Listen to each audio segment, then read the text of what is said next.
Rhino Onward International launched in 2022, claiming that its cutting-edge tech would make it a major player in green hydrogen. Instead, investors claim the founders used their funds to collect luxury cars, pay off bills, and otherwise fuel their extravagant lifestyles. Hi everybody, I'm Brittany Lewis, a reporter here at Forbes. Joining me now is my colleague, Forbes staff writer John Hyatt. John, thanks for coming in. Thanks for having me, Brittany. You reported a really interesting piece. Two founders, Paul Croft and J.D. Frost, said their startup would be the next big thing when it comes to the green hydrogen space. Turns out that wasn't really the case. Instead, they bamboozled investors, took their money to fund their lavish lifestyle. Take us back to the beginning here in 2022 when ROI, Rhino Onward International, launched. Take us back there. Sure. So Paul Croft and J.D. Frost became business partners in 2019.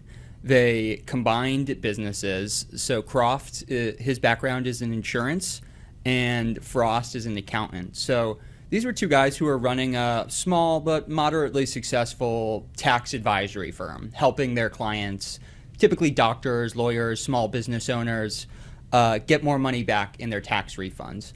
And in 2022, they created this entity called Rhino Onward International, short for ROI. And as you said, they claimed it was going to be the next big thing in green hydrogen, that they possessed proprietary technologies to create this next generation plant in Arizona on tribal land. And they had this really elaborate story that seemed so detailed that it had to be true. But in reality, they were taking money from investors and using it to buy cars, run up large credit card bills, pay down hard money loans that they'd taken out from lenders in New York, and otherwise fuel their extravagant lifestyles. And now Paul Croft and J.D. Frost are under criminal investigation, according to multiple sources I've spoken to. And they face class action lawsuits. They face investor lawsuits in various states. They're in a world of trouble. So was there a business plan from the beginning, or was this a scheme from the start? It's hard to tell. There were people that they brought on to try to essentially build this company. They paid an architect to sort of design the plant.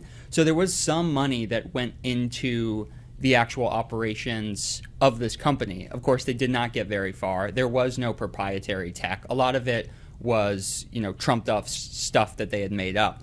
But to understand sort of where this ROI venture came from, we have to consider it in the context of what Frost and Croft were doing before that. So in 2021, they were pitching an investment in a renewable venture called Solar Code. And they were pitching it to various investors and clients that were in their networks and trying to get them to invest in this other solar venture.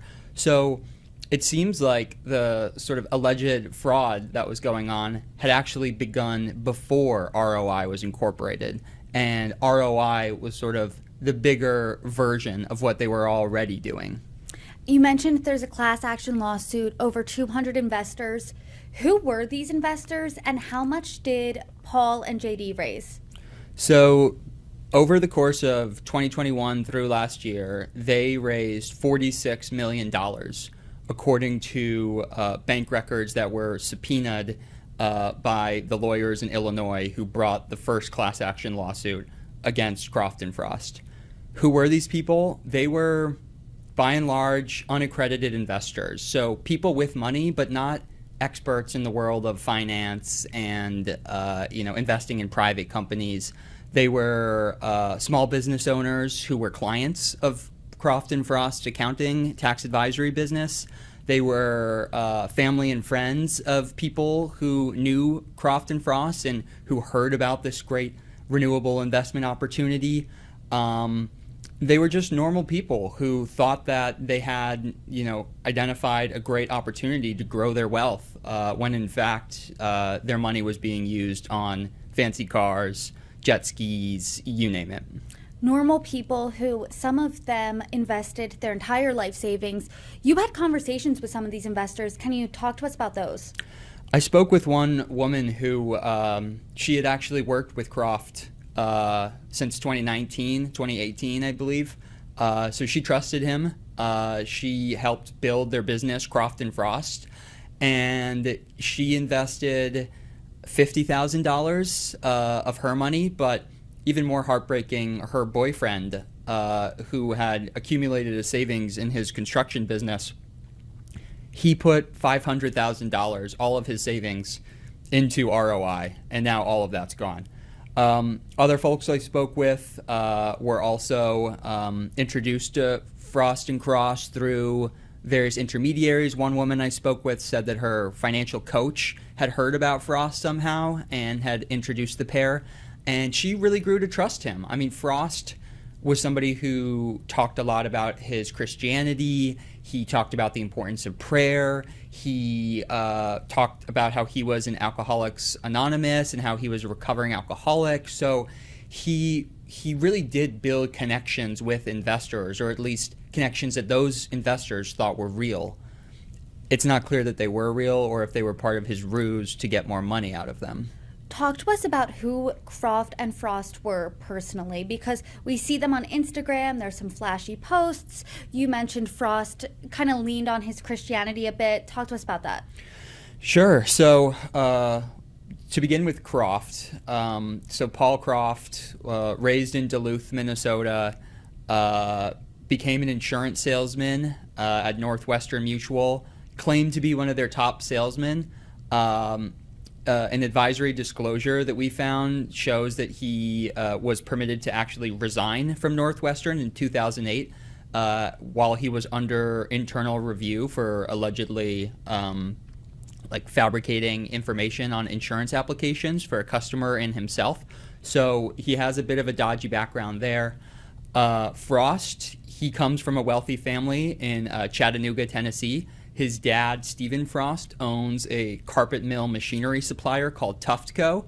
It employs over 250 people. It's a large regional company. His family are millionaires, no doubt about that. And the two, it's not clear how they met, but when they partnered together, that's when all of these sort of investment schemes started in 2020, 2021. And what seems to have happened is that they just let it get out of hand. They were taking out loans from usurious payday lenders with sketchy backgrounds in New York. They were lending money to professional hockey player Robin Lehner. Robin Lehner is sort of his own sad case of somebody who's mismanaged his finances. He declared for bankruptcy in 2022, I believe, claiming $27 million in liabilities. So they got Robin Lehner into their orbit, and they were lending him money, and they were using him and his dad's company, Solar Code, as affiliates through which they could essentially keep their sort of Ponzi train going, according to the various allegations and folks I spoke to. And ROI really sort of grew out of that. They had debts they had to pay down. They had huge credit card bills. They were borrowing millions of dollars. And so ROI, they had to think big to keep the money train going. And they were able to through 2022 and largely through 2023. But what happened in last September, is the gig was finally up.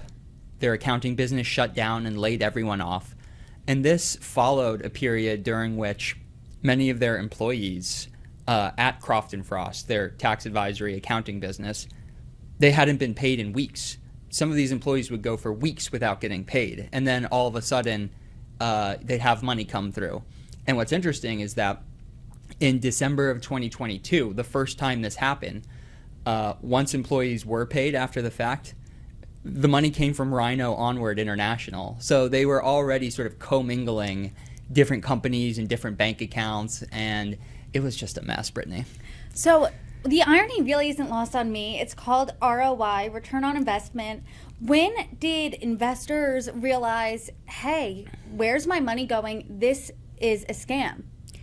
It really came to a crescendo in September when their business, Croft and Frost, abruptly shut down, firing everyone with immediate effect. That's when, many of these, at least 10 employees of Croft and Frost were also investors in ROI. So, they were saying what's going on.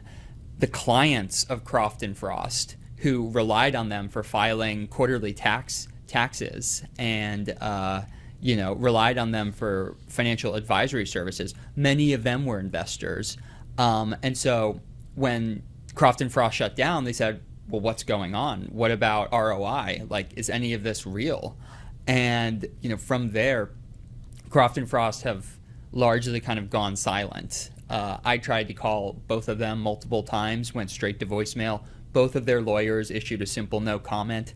And what's interesting is in several of the investor lawsuits, they actually haven't formally responded to the allegations against them. Oftentimes, you'll see parties accused of wrongdoing say, they'll file in court, no, this is wrong. We deny these allegations. They haven't even done that. So is there clear, cut and dry evidence of fraud here? According to the subpoenaed bank records cited in the Illinois complaint, the class action investor complaint, money that was raised for ROI and affiliated solar renewable ventures, purported renewable ventures. It's not clear that any of it was real. That money flowed directly into the bank accounts of Croft and Frost. It was used to fund Croft's car collection, which included 3 Ferraris, 1 Bentley with a customized license plate that read Croft, a Maserati, and a Range Rover. And it was also used to pay employees of Croft and Frost, their business. So they were making payroll with investor money. And they also transferred millions of dollars to these hard money payday lenders in New York that I had mentioned. They had borrowed millions of dollars from these New York lenders at obscenely high interest rates. And so, according to the subpoenaed bank records, according to the allegations made in the various investor lawsuits and the people I spoke to, this does seem to be a pretty clear-cut case of fraud. Again, they have not responded to my request for a comment or interview, and their lawyers simply issued a no comment. What's interesting is, I believe in 2022, you're reporting, Croft said he was a billionaire, kind of boasted about that on a podcast. Your reporting says that that's not the case. Can you elaborate on that? Yeah, so, Croft especially, we talked about how Frost leaned into the sort of Christian persona as, the recovering alcoholic who was a trustworthy guy.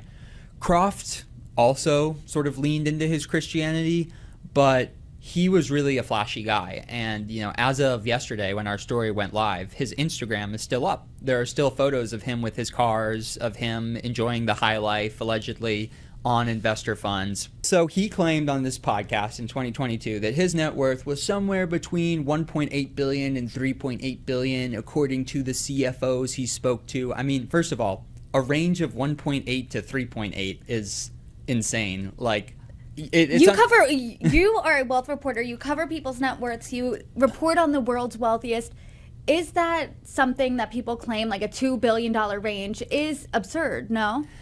It is absurd, and especially what's especially absurd about it in this case is that he has small businesses. Like he had another life insurance business because that was sort of part of his scheme. Actually, was that in addition to Croft and Frost, he had this small life insurance business called Emerald.